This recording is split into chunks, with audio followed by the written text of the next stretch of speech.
My name is Rose Watson, and I've been married for a decade, living separately from my mother-in-law who resides far away. Recently, I learned that she's retired and suffering from a debilitating backache, preventing her from working. Consequently, my husband has been diligently sending her money each month. "Hey, make sure to transfer this month's money to Mom, will you?" he asked. I assured him, sure, no problem. I won't forget. Even if I forget everything else, thanks. That helps a lot. I appreciate it. My husband visits his mother at least once a month, assisting her with tasks she can no longer manage. However, on one occasion, he returned from her place agitated, suddenly accusing me. "What the hell have you done?" Perplexed by his sudden anger, I stared blankly as he continued accusing me. "All this time, I've been struggling to send her money, and you didn't care about my feelings. I told you to transfer $1,000 every month. I did transfer it," I insisted. "I'm telling you it's not been transferred. Do you have any idea how hard it is to send that $1,000? I understand. I've had to take part-time jobs and scrounge for money just for that," he retorted. "Knowing all that, why didn't you send it?" "I did send it. Why are you saying this?" "Just calm down a bit," I urged. "How can I be calm when Mom is struggling because she doesn't get the money from me and has even started doing piecework?" he exclaimed. "But I definitely did send it. Are you saying my mom is lying?" I questioned. "Then there's no way my mom would lie to me. You can't just make an assumption and then get mad when it's not true. I don't even know why this is happening. I've been sending her the money you give me every month. Then why is she doing piecework? She's in pain, lifting heavy boxes. I don't know about that. I haven't seen it. You never go to my family home. I go every month, but you never come with me. You just don't care about my mom," he accused. "That's not true. There's no need for me to go every month, and it's so far away. I don't want to waste my only day off," I defended. "Waste your day off? It's visiting family. How can that be a waste?" he argued. "Well, that's your family. You wouldn't think twice about it, but you don't go to my family's house, do you?" I responded, "Of course not. You married into my family, but I didn't marry into yours. You shouldn't say things like that. It only causes trouble," he countered. "You're the one causing trouble," I muttered to myself, wondering if he even realized what he was saying. Frustrated, I tried to escape to the kitchen, but he followed me, still angry. "Huh, I'm not running away. I just want you to calm down. Maybe we should have a coffee and talk this through," I suggested. "I don't need that. Give me back all the money I've been giving you to send to my mom," he demanded. "Why are you saying that? I'm your wife of 10 years. I've never lied to you. You should just believe me when I say I've sent it," I pleaded. "I bet you've been spending my money. What'd you buy? Where's the $1,000 going every month?" he accused. "If I had bought something, there'd be new things in the house, right? But there aren't. If it were clothes, there'd be new clothes, but there aren't. I haven't bought a single piece of jewelry since we got married." "I don't understand why you're accusing me," I defended. "Even so, you must be using it for something. Or maybe you're saving it for yourself, planning to leave me," he speculated. "Why would you even think of divorce?" "We have kids," I questioned, bewildered by the sudden turn in our conversation. "I would never entertain such thoughts. How am I supposed to know I can't trust someone who lies like you? Why won't you understand that I've been sending the money to your mom? Then why isn't it reaching her? I have no idea. Could you be sending it to the wrong place? No way. I have your mom's bank account number registered with a bank. Unless she changes it, there's no way that could happen. Then the only thing I can think of is that you're stealing it." "Stealing? Yeah, that's right. You're stealing my money, not sending it to my mom. That's it. I want a divorce. I can't be with a thief like you. Let's get divorced. It's clear you've been stealing the $1,000 meant for my mom every month." "Hold on. Why does it have to come to this? What about our kids?" "I don't care about the kids. I don't need a wife who makes my mom suffer." No matter how much I tried to have a rational conversation, my husband just couldn't stay calm. and to say he didn't care about our kids. I've been desperately trying to make him believe me, but it's been hours of getting nowhere. Then there's nothing else to be done. After 10 years together, thinking this, I quietly responded to his demand for divorce. All right, divorce it is. Kicked out by my husband, I left the house with our child. Make sure you file the divorce papers. Conveniently, he had already prepared the divorce papers, as if he knew this would happen. I never thought I'd have to sign something like this, but now there was no other choice. I left the house, went straight to the office to file the papers, and decided to stay at my parents' house for now. My child was shocked by the sudden turn of events, but all I could do was reassure them with empty words. It's going to be okay. Then, after settling down in a new place with my child, I got a call from my ex-husband, Mark. Something weird is happening. Out of the blue, Mark started talking as if we were still married. What do you want with me, a stranger? Now, I know we're strangers. You call me suddenly. Don't even ask about your child, and say something weird is happening. You sound much weirder, you know. Well, here's the thing. I've been sending the money to my mom myself, but she says it's not being transferred. Maybe you're not transferring it. That's impossible. I did it myself. I don't know about that. Maybe you're doing it unconsciously, or perhaps you only dreamed you did it. Don't compare me with you. Then don't call me. I'm not free to deal with this. You're working as usual. So, you're free. How much more will he belittle me? He must think I'm just sitting around doing nothing. My bank statement shows I sent the money. The money's been withdrawn, but my mom says she didn't receive it. What do you think that means? Maybe you sent it to the wrong person. Then where did I send it? I don't know. Maybe you're giving it to some other woman. That's ridiculous to me. It's ridiculous to even have this conversation, but Mark doesn't seem to think so. Anyway, I have nothing to do with it. Wait, that's too cold. You can't just cut ties so easily. I'm not cold. The moment you decided on divorce, you were out of my life. How can you cut ties so easily? A woman doesn't look back. What's the use of dwelling on the past? On you, it's a waste. I'm in trouble here, not my problem. Can't you at least listen to me? How utterly self-centered. All right then, start from the beginning. Tell me what's happening and what's going on. Well, it was the day I said I wanted a divorce, remember? I went to check on Mom at her house, right? I asked her why she was doing piecework, even though I send her $1,000 every month. She said she hadn't received any transfers, so she had to do piecework to get by. Now I get it. That's why you were so angry, and you thought I was pocketing the money. Yeah, that's right. But even when you transferred it yourself, it didn't get there. Yeah, that's what's happening. So doesn't that mean it wasn't me? Well, I don't know about that. When you were in charge, maybe you were pocketing the money. That's awful. If that's what you think, then I'll go to your family's house myself. What are you going to do there? Maybe I'll find out something if I go. Yeah, maybe. So we ended up going to my husband's family house together for the first time in a while. When we got there, his sister was there. Oh, why are you here, Selena? I came back because I'm worried about Mom. What about your husband? We're divorced, just like Mark.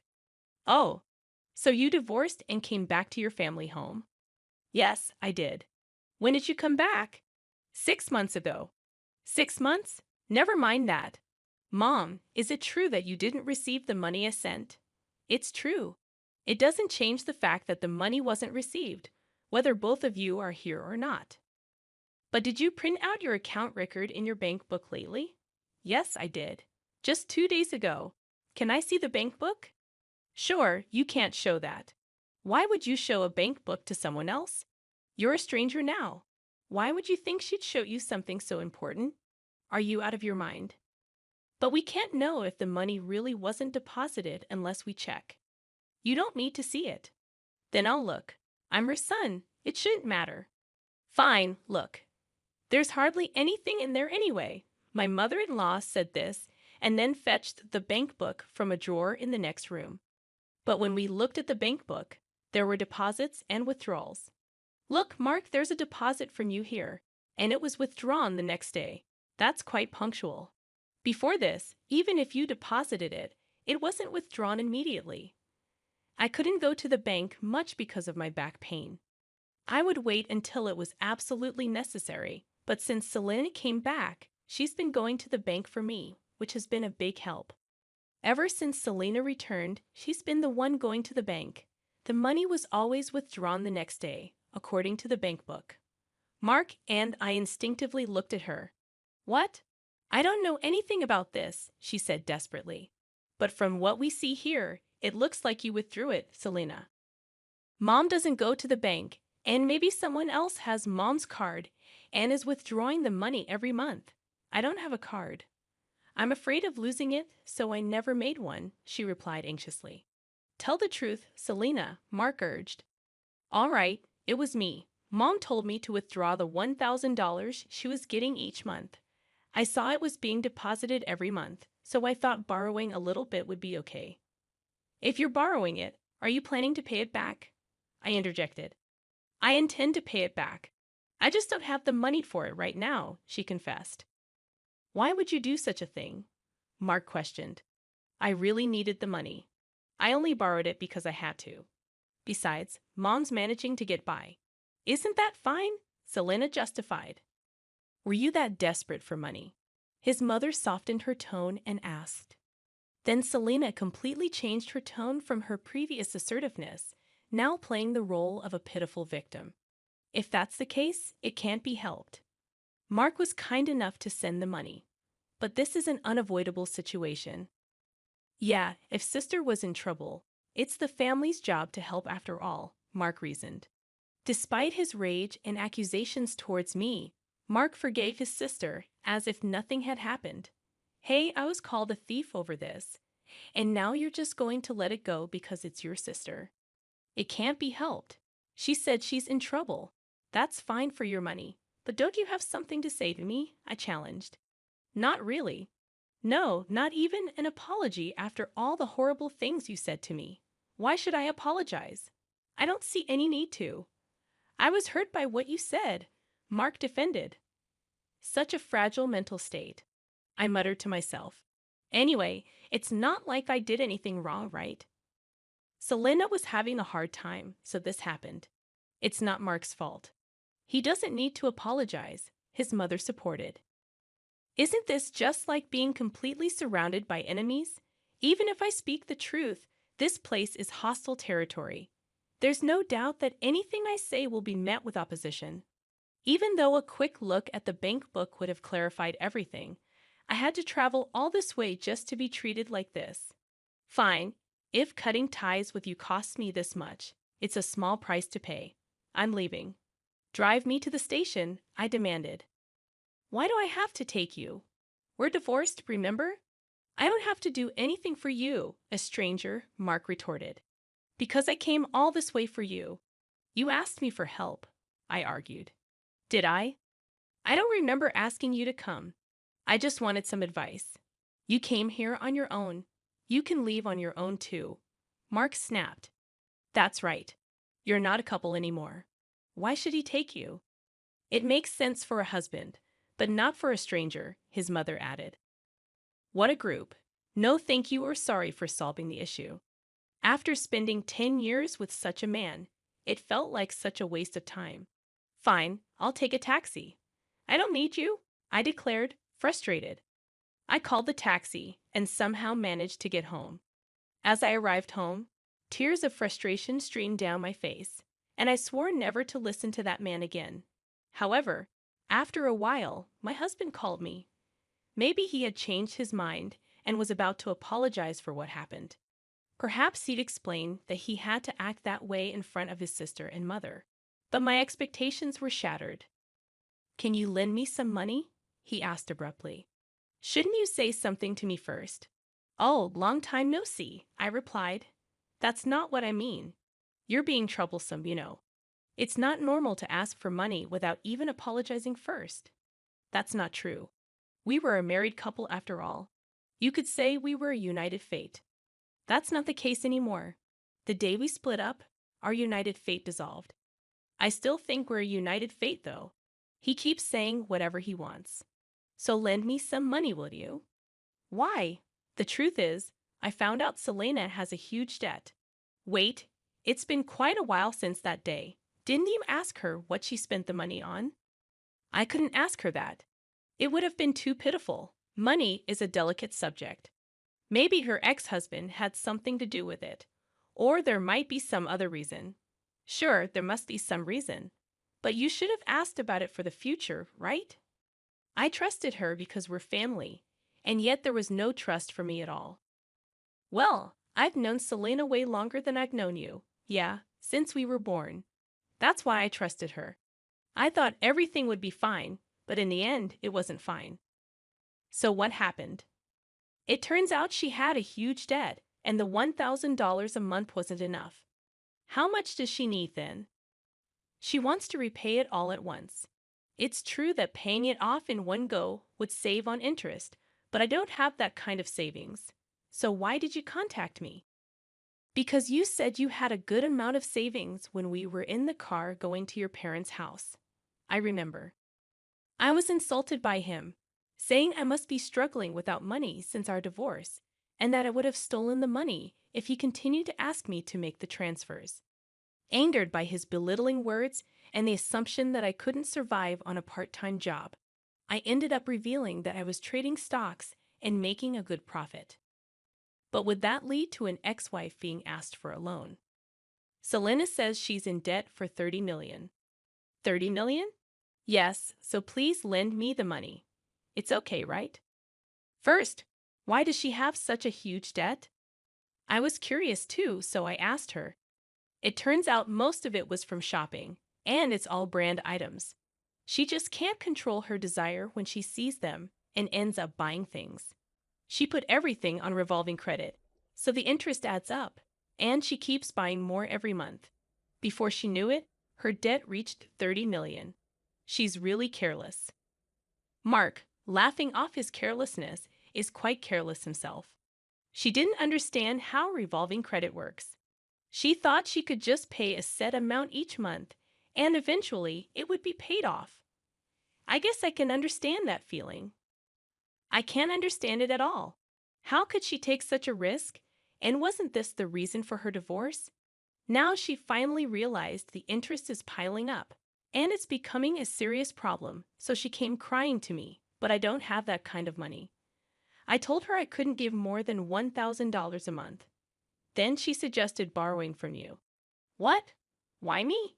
You said we were strangers, and you didn't even need to drive me to the station. That's all in the past.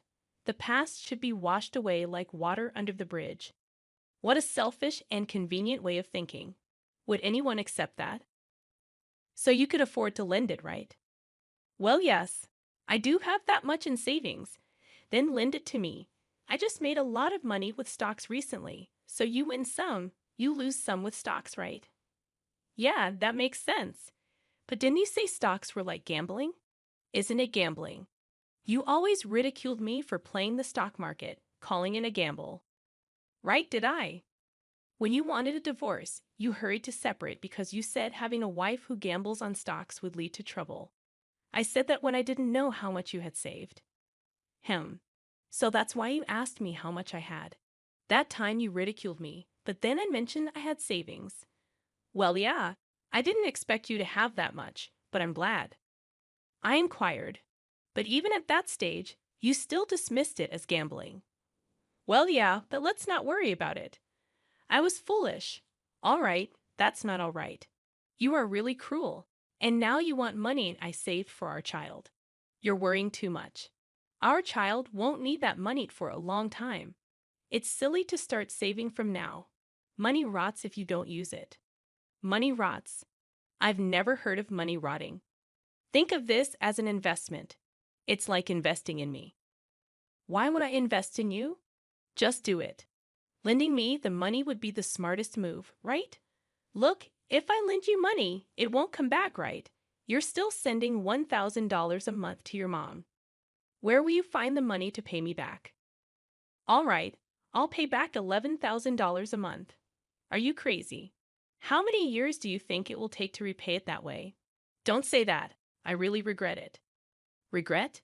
Yeah, if we hadn't split up, I wouldn't have to beg you for money now.